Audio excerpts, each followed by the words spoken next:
Hey, it's Kim. Thanks for clicking on today's video. Today, we're going to be discussing what not to do as the new planner season approaches.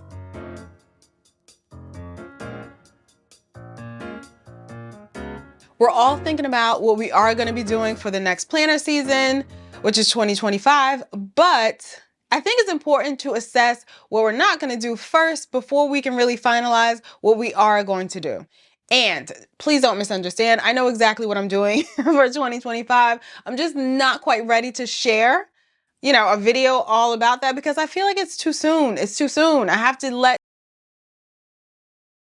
But in assessing for myself what I'll be doing for next year, I did go through these same steps, these same thoughts, and I thought it would be extremely helpful for me to share those with you. So there were 4 glaring things off the top of my head that I thought about, things that I wanted to avoid as I approach the new planner year. I feel like there are like 2 major points, 2 minor points.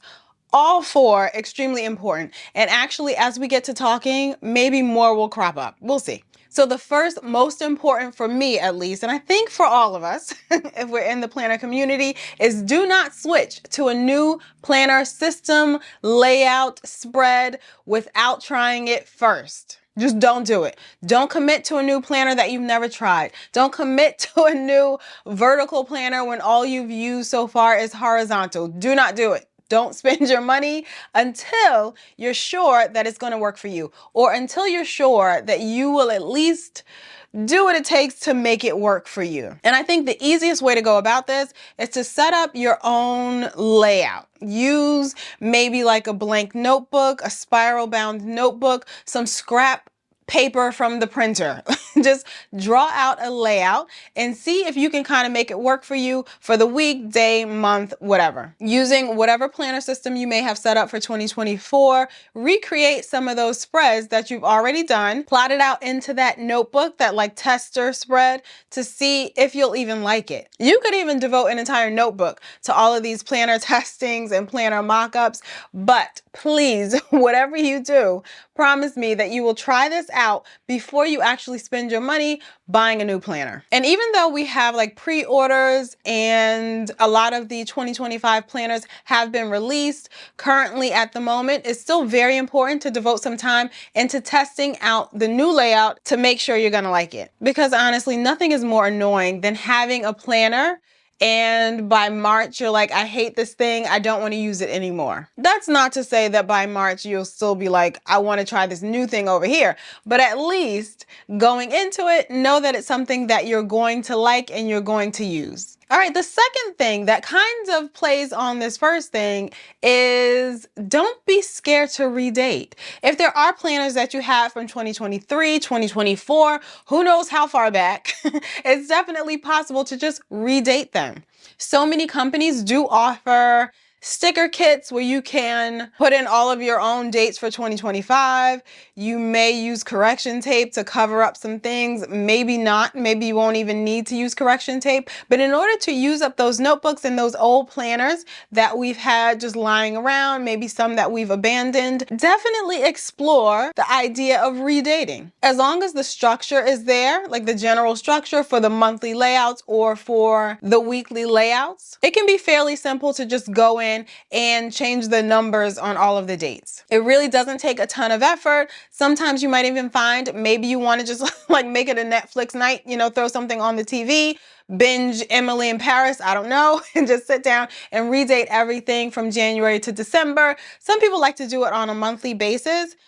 I am not one of those people. I would kind of rather do it all up front, but whatever the case may be, whatever works for you, definitely don't toss out the idea of just redating an older planner. We invest in all of these planners and notebooks, so we might as well use them. And on that same train, the third point that I was thinking of and really considering as I was assessing what I'll need for 2025 and what I'm going to do for my planner setup is to make sure that I'm making use of some of those notebooks that I have available. So don't be scared to draw out some of those layouts. I know it sounds like a lot. It sounds like that might be a lot of effort or a lot of work.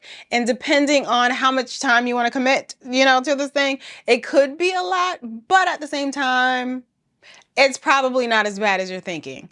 I'm coming from a perspective, I used to be a bullet journaler, so I drew out every single layout. So for me, I'm probably slightly biased in feeling like it's not a whole lot of work, but do whatever suits you. Just don't necessarily disregard drawing layouts as an option for you as you approach the new planner season. And if you're not into drawing, you could also print those layouts on sticker paper of some sort.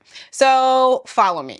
For instance, if you have, let's say, an A5 notebook and you didn't use it, but maybe there are some printables where you can print out all of the monthlies for 2025, and maybe the investment is only like $4. You print those on a thinner kind of sticker paper, stick those into the planner.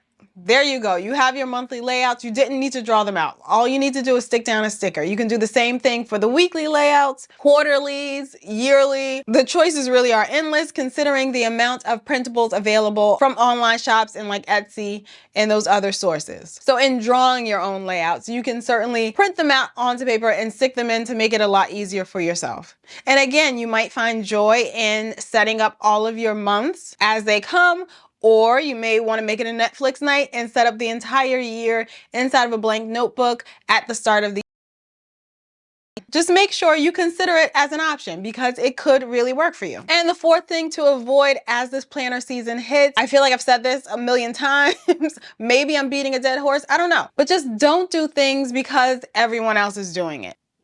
Sometimes it's self-explanatory, sometimes it's common sense, you know, like we're all adults here.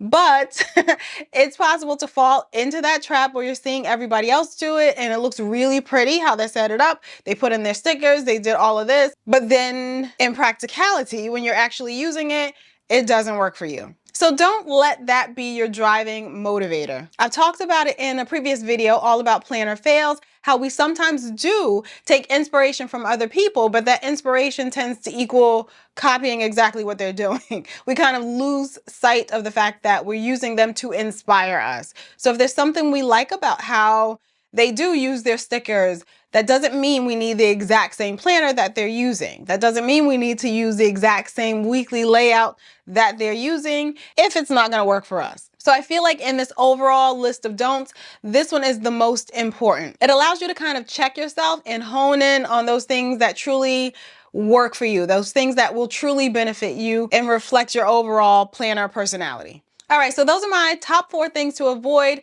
as this new planner season hits. Don't switch to a new planner system or layout without trying it first. Don't be scared of redating an old planner. It can really work for you and you will save some money. Also, don't be afraid of drawing your layouts into a blank notebook. You might find you like it, or at least it could be something that could be used as a holdover until you're ready to commit to a new system. And the fourth and most important in my eyes is don't do something just because everybody else is doing it. Don't use a planner just because it seems like the popular option. All right, so those are all of the things that I considered as I made my choices for the new 2025 planner season. What are some things that you went through? What some of the mental struggles or questions that you kind of posed to yourself as you were deciding which planners you're going to use for 2025? I definitely love to hear about it. So feel free to leave those comments down below. Thank you so much for following along on today's video. I truly appreciate you being here, and I'll see you in the next one.